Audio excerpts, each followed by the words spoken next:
ಇವರು ನಮ್ಮ ಕಲ್ಯಾಣಿ ಬೆಂಗಳೂರು ಬ್ಲಾಸ್ಟರ್ಸ್ ಅವರು ನಮ್ಮ ಮಹಾರಾಜ ಟ್ರೋಫಿಯಲ್ಲಿ 3 ಬಾರಿ ಫೈನಲ್ಗೆ ಎಂಟ್ರಿ ಕೊಟ್ಟಿದ್ದಾರೆ ಅಂತ ಹೇಳೋದು. 2022, 2024, 2026ರಲ್ಲಿ 3 ಮ್ಯಾಚಲ್ಲೂ ಕೂಡ ಫೈನಲ್ ಸೋತಿದ್ದಾರೆ, ರನ್ನರ್ಸ್ ಅಪ್ ಆಗಿದ್ದಾರೆ ನಮ್ಮ ಕಲ್ಯಾಣಿ ಬೆಂಗಳೂರು ಬ್ಲಾಸ್ಟರ್ಸ್ ಅಂತ ಹೇಳೋದು. ಇವತ್ತಿನ ಮ್ಯಾಚ್ ಕೂಡ ರನ್ನರ್ಸ್ ಅಪ್ ಆಗಿದ್ದಾರೆ. ಏನಾಯ್ತು ಅಂತ ನೋಡ್ಕೊಂಡ್ಬರೋಣ ಬನ್ನಿ. ಎಲ್ಲೋ ಗೈಸ್, ಎಲ್ಲರಿಗೂ ವೆಲ್ಕಮ್ ಟು ನಿಮ್ಮ YouTube channel Prajwal analysis.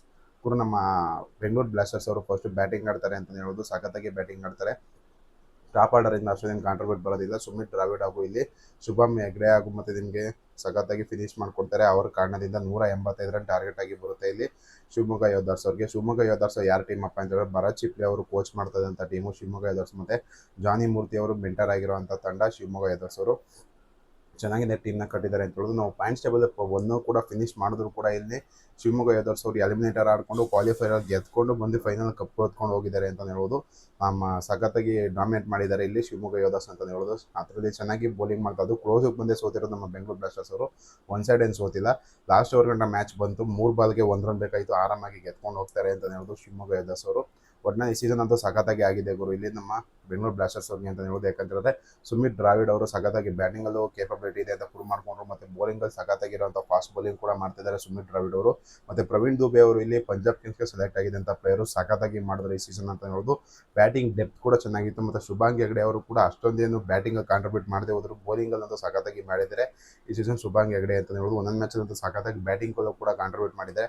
Top order ಅಂತೂ ರೋಹನ್ ಪಟೇಲ್ ಅನ್ನೋರು ಕೂಡ ಸಖತ್ತಾಗಿ ಆಡಿದ್ದಾರೆ. ಮತ್ತು ಎಲ್ಲರೂ ಬ್ಯಾಟ್ಸ್ಮನ್ಗಳು ಚೆನ್ನಾಗಿ ಆಡಿದ್ರ ಕಾರಣದಿಂದನೇ ಆಲ್ಮೋಸ್ಟ್ 10 ಮ್ಯಾಚಲ್ಲಿ 8 ಮ್ಯಾಚನ್ನು ಗೆದ್ದು ನಾವು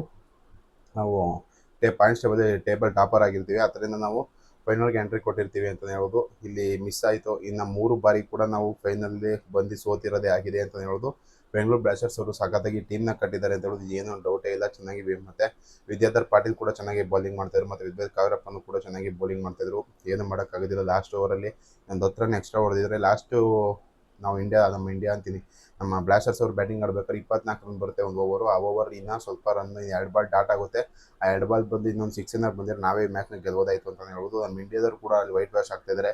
ಇಲ್ಲಿ ನಮ್ಮ RCB ಅಂತ ಹೆಸರಿಕೊಂಡಿರುವಂಥ ಕಲ್ಯಾಣಿ ಬೆಂಗಳೂರು ಬ್ಲಾಸ್ಟರ್ ಕೂಡ ಇಲ್ಲಿ ಬೆಂಗಳೂರನ್ನ ಹೆಸರು ಕೂಡ ಇಲ್ಲಿ 3 ಬಾರಿ ಫೈನಲ್ಗೆ ಹೋದರೂ ಕೂಡ ಇಲ್ಲಿ ಕಪ್ ಗೆಲ್ಲೋದಕ್ಕೆ ಆಗಿಲ್ಲ ಅಂತ ಹೇಳೋದು. ಹೊಸದಾಗಿ ಬಂದಂಥ ತಂಡ ಇಲ್ಲಿ ಶಿವಮೊಗ್ಗ ಯೋಧರ್ಸ್ ಅವರು ಕಪ್ನ ಗೆದ್ಕೊಂಡು ಹೋಗಿದ್ದಾರೆ ಅಂತ ಹೇಳೋದು. ನಿಮಗೆ ಅನಿಸುತ್ತೆ ಕಮೆಂಟ್ ಮಾಡಿ. ಶಿವಮೊಗ್ಗ ಯೋಧರ್ಸ್ಗೆ ನೀವು ಕೈ ಕೊಡಲೇಬೇಕು. ಮತ್ತು ನಮ್ಮ ಕಲ್ಯಾಣಿ ಬೆಂಗಳೂರು ಬ್ಲಾಸ್ಟರ್ ಕೂಡ ಚೆನ್ನಾಗಿ ಆಡಿದ್ದಾರೆ. ನಿಮಗೆ ಅನಿಸುತ್ತೆ ಕಮೆಂಟ್ ಮಾಡಿ. ಈ ವಿಡಿಯೋ ನಿಮ್ಗೆ ಇಷ್ಟ ಇರಲಿ ಲೈಕ್ ಮಾಡಿ, ಶೇರ್ ಮಾಡಿ, ಸಬ್ಸ್ಕ್ರೈಬ್ ಮಾಡಿ.